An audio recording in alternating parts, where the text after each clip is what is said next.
Hi friends केमन आछो सबाई the cooking window चैनेले तुम्हारे स्वागत जानाई। आज आमार मेयेर जन्मदिन तो मेये बोल्लो मा एबार आर जन्मदिने केक अर्डार करते हबे ना, तुमी घरेई एकटा छोटो बेंटो केक बानिये दाओ, ताहले तोमार रेसिपिटाओ शेयर करा हये जाबे और बार्थडे केकও হয়ে যাবে। আমি ভাবলাম আইডিয়াটা মন্দ নয়, চলো তাহলে কেকটাই বানিয়ে ফেলি। তো কেক বানানোর জন্য প্রথমে আমি একটা বাউলে 2 কাপ ময়দা আর তাতে 1 টেবিল চামচ কোকোয়া পাউডার আর 1 টিস্পুন বেকিং পাউডার আর 1/4 টিস্পুন বেকিং সোডা দিয়ে ভালো করে মিক্স করে রেখে দেব। আমি চকলেট কেক বানাচ্ছি তাই কোকোয়া পাউডার দিলাম, আর তোমরা যদি চকলেট কেক না বানিয়ে অন্য কিছু বানাও তাহলে কোকোয়া পাউডারটা দেওয়ার দরকার নেই। তারপরে আমি একটা মিক্সিং বাউলে 1 কাপ চিনি আর 2টো ডিম নিয়ে একটুখানি ফেটে নেব।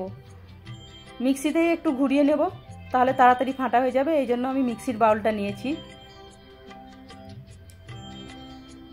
এবার এতে আমি 1 কাপ রিফাইন্ড অয়েল মিক্স করব। রিফাইন্ড অয়েল আমি দিয়েছি, তোমরা চাইলে বাটার বা ঘিও ব্যবহার করতে পারো।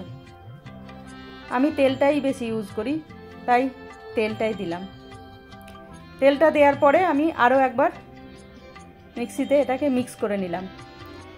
এরপরে ওই যেটা প্রিমিক্স বানিয়ে রেখেছিলাম ময়দা আর কোকোয়া পাউডার আর বেকিং পাউডার দিয়ে, সেই প্রিমিক্সটা এর মধ্যে ঢেলে দিলাম। তারপর আবার একবার ঘুরিয়ে নেব মিক্সিতে। এবার দেখব এটা কেমন হয়েছে। এটা বেশ গাঢ় আছে মনে হচ্ছে, এই জন্য এটাতে আমি খানিকটা দুধ মিক্স করব। এই দুধটা কিন্তু পরিমাণ মতো মিক্স করতে হবে দেখে, যদি মনে হয় যে না দরকার নেই বেশ বাটারটা পাতলাই হয়েছে তাহলে কিন্তু দুধ না মিক্স করলেও হবে। আমারটা মনে হচ্ছিল একটু টাইট আছে তাই অল্প একটু দুধ মিক্স করলাম। এরপর দেখো ব্যাটারটা ঠিক এরকম হবে। ব্যাটারটা রেডি হয়ে গেছে, এবার এটা আমি রেখে দেব। দিয়ে যেহেতু আমি বেন্টো কেক বানাবো সেই জন্য বেন্টো সাইজের একটা বড় বাটি নিয়েছি, আর আমার ব্যাটারটা অনেকটাই হয়েছে তো এতটা ব্যাটার কি করব, সেই জন্য আরও ছোট ছোট কতগুলো বাটি নিয়েছি যেগুলোতে আমি কাপ কেক সাইজের বানিয়ে নেব। ছোট ছোট কতগুলো কাপ কেক বনবে আর একটা বেন্টো সাইজের কেক বনবে। এবার আমি একটা বাটার পেপারকে এরকম বাটির সাইজের গোল গোল করে কেটে নিয়েছি, নিয়ে সেইগুলোকে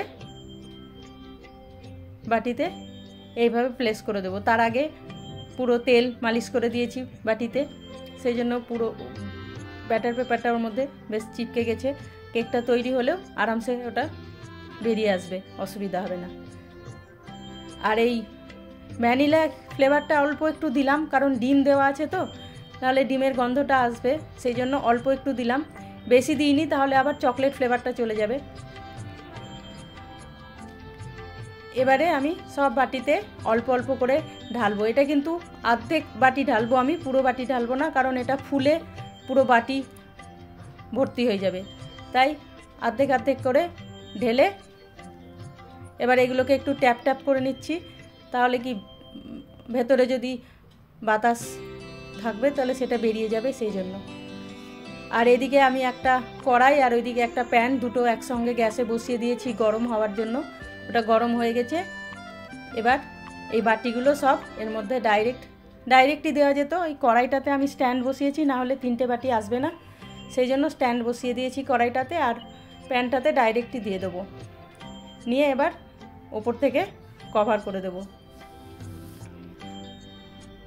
এটা 20 মিনিট হয়ে গেল প্রায়। এবার দেখি, মাঝখানে না ওই প্যানটার আমি ঢাকাটা চেঞ্জ করে দিয়েছিলাম, কারণ প্রথমে যে ঢাকাটা দিয়েছিলাম সেটা উঁচু ছিল না বলে ওই কেকগুলো ফুলে পুরো ঢাকাতে লেগে গেছিলো। আর এই যে দেখো ঢাকাতে লেগে গিয়ে মাথাটা কিরকম কাটা কাটা হয়ে গেছে, এই যে পুরো ঢাকার মধ্যে সব চলে এসছে। কিন্তু এই কড়াইয়ের ঢাকাটা বেশ উঁচু মতো ছিল, এই জন্য কড়াইয়েরটা দেখো সুন্দর হয়েছে। আর এর মাথাগুলো একটু থেতো হয়ে গেছে। কোনো ব্যাপার না, ঘরের জন্যই তো। এটা অর্ডারের কেক হলে আবার হয়তো প্রবলেম হতো, ঘরের যেমন হবে সেরকমই খাওয়া যাবে আর কি। এটা এবার ঠান্ডা হোক, ততক্ষণে আমি ক্রিমটা রেডি করে নিই। এটা একটা ফ্রেশ ক্রিম আমি নিয়ে এসেছিলাম 200 গ্রামের মতো হুইপ ক্রিম নিয়ে। এই ক্রিমটাকে আমি হুইপ করে নেব। এখন যেহেতু গরমকাল, খুব গরম পড়েছে, তো ক্রিমটা যাতে গরম না হয়ে যায় সেই জন্য আমি একটা বড় বাটির মধ্যে ক্রিমের বাটিটা বসালাম, আর মাঝে মাঝে একটা করে বরফ দিয়ে দিলাম, বরফের গোলা। তাহলে কি হবে, ক্রিমটা আমার গরম হবে না, ঠান্ডা থাকবে। কারণ গরম হয়ে গেলে কিন্তু ক্রিমটা খুব একটা ভালো হবে না। মাঝে মাঝে আমি একটা করে কিন্তু বরফ দিতেই আছি। আর এবার এর মধ্যে আমি 3-4 চামচ চিনি মিলিয়ে দেব। এটাও তুমি তোমার পরিমাণ মতো চিনি দেবে। যদি মিষ্টি কম খাও তো আরও একটু কম চিনি দেবে, বেশি খেলে একটু বেশি দেবে। নিয়ে আবার এটাকে হুইপ করে নেব। হুইপ করতে কিন্তু অনেকটাই সময় লাগে। এই যে এবার আমার হয়ে গেছে, দেখো এই যে রিঙ্কেল রিঙ্কেল আসছে না, এরকম আসছে, তার মানে এটা হয়ে গেছে। ব্যাস, এবার এটাকে আমি বন্ধ করে দেবো। এই যে দেখো হয়েছে না, খুব সুন্দর হয়েছে। আর এই কেকগুলো আমার ঠান্ডা হয়ে গেছে ততক্ষণে। এবার কেকগুলো আমি একটা একটা করে বের করে নেব। এই যে দেখো খুব সুন্দর হয়েছে। এই যে বের করে নেব, আর ওই ব্যাটার পেপারগুলো বের করে রেখে দেব। এই যে এটা একটু বড় সাইজের দিয়েছিলাম, যেটাকে আমি বেন্টো শেপ করে ডেকোরেট করব। এগুলো সব তুলে নিয়েছি। এবার আমি আমার ডেকোরেশনের পালা। এই জন্য মাথাটা যেটুকু উঁচু ছিল সেই জায়গাটা আগে কেটে রেখে দেব। এটা এমনি খেয়ে নেবে। আর এটা যেহেতু খুব বেশি মোটা হয়নি বলে আমি এটা 2টো লেয়ারই বানাবো। আর একটু যদি বেশি উঁচু হতো 3টে লেয়ার বানানো যেত। আমি তো 2টো লেয়ারই বানাচ্ছি, এই জন্য এটাকে 2 পিস করলাম। সুতো দিয়ে কাটলে না সুন্দর কাটা হয়, ছুরি দিয়ে অনেক সময় টেঁড়া হয়ে যায়, এই জন্য আমি সুতো দিয়ে কেটে নিলাম। ব্যাস, এবার দুটোকে বরাবর করে কেটে নিয়েছি। নিয়ে এবার ডেকোরেশন করব। আমার কাছে তো আর কোনো সরঞ্জাম নাই কেক সাজানোর, তাই নিজের ঘরোয়া আর কি জুগাড় লাগানো যাকে বলে। বন্ধুরা, আমার এই ভিডিও যদি তোমাদের পছন্দ হয় তাহলে একটা লাইক আর কমেন্ট অবশ্যই করে দিও। আর যারা রোজ রোজ আমার ভিডিও দেখো, লাইক করো, কমেন্ট করো, তাদের সকলকে আমার অসংখ্য ধন্যবাদ। তোমরা এইভাবেই আমাকে ভালোবাসা দিয়ে যেও, তাহলে আমি নিশ্চয়ই একদিন তোমাদেরকে আরও সুন্দর সুন্দর রেসিপি অফার করতে পারবো। আর যারা আমার চ্যানেলটা এখনও সাবস্ক্রাইব করোনি, তাদের কাছে আমার রিকোয়েস্ট, অবশ্যই সাবস্ক্রাইব করো আর পাশের বেল আইকনটা প্রেস করে দিও। ওই কেকটাতে আমি এখন আপাতত ক্রিমটা চারিদিকে লাগিয়ে তারপর ওটাকে ফ্রিজে একটু সেট হতে দিলাম।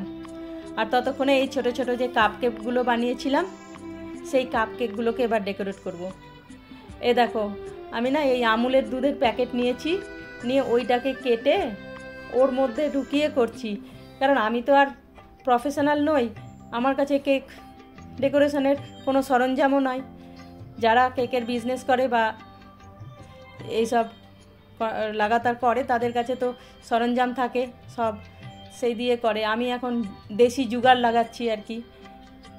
এই যে দুটো দুধের প্যাকেট নিয়ে একটাতে ভ্যানিলা ক্রিমটা দিয়েছি, আর আরেকটাতে একটা চকলেটটাকে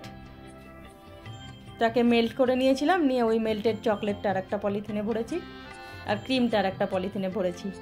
দিয়ে দেখো এইভাবে আর কি, এগুলো তো কাপ কেকের মতো, ওই জন্য ওপর থেকে শুধু ক্রিম দিয়ে দিলাম, দিয়ে একটুখানি চকলেট দিয়ে আর কি সাজিয়ে দেবো।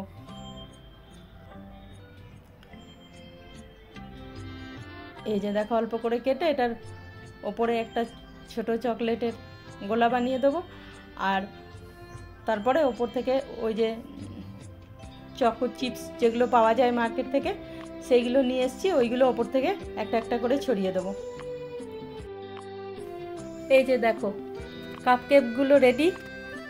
এবারে দেখি ওই কেকটাও এতক্ষণ ফ্রিজে একটু সেট হয়ে গেছে, ওটা বের করে নিয়ে আসি। এই যে এটাও সেট হয়ে গেছে। এবার এটাকেও ওই চকলেট চিপস দিয়েই একটু সাজিয়ে নেব।